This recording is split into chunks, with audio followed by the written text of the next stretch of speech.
اعوذ باللہ السمیع العلیم من الشیطان الرجیم بسم اللہ الرحمن الرحیم اللہم صلی علی سیدنا محمد وعلی آل سیدنا محمد بعدد کل ذرۃ مئۃ الف مرہ۔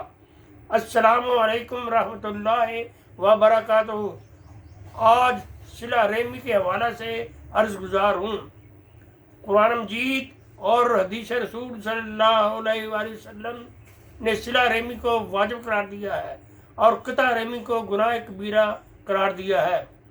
حضور نے فرمایا، رشتہ داروں سے نیک سلوک کرنے سے عمر میں برکت، رزق میں زیادتی اور بری موت سے نجات ملتی ہے۔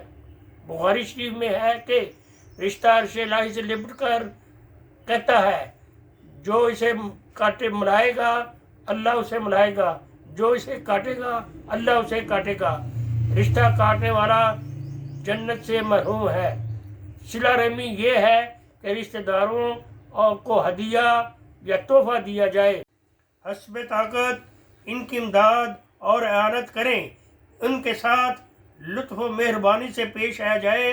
ہر اچھا فعل جس سے باہمی محبت اور الفت بڑھے صلہ رحمی ہے۔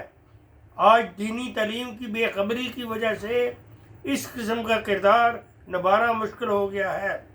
رسول اللہ صلی اللہ علیہ وآلہ وسلم کی تعلیم یہی ہے کہ اندھیروں میں چراغ جلاؤ، اس سے بے نیاز ہو کر کہ نیکی کرو کہ کوئی نیکی کا بدلہ کیا دیتا ہے۔ بس چاہیے کہ اپنے رشتہ داروں سے حسن سلوک سے پیش آیا جائے اور محبت کا رشتہ قائم رکھا جائے، اس میں ہماری فلاح ہے۔ وآخر دعوانا ان الحمد للہ رب العالمین۔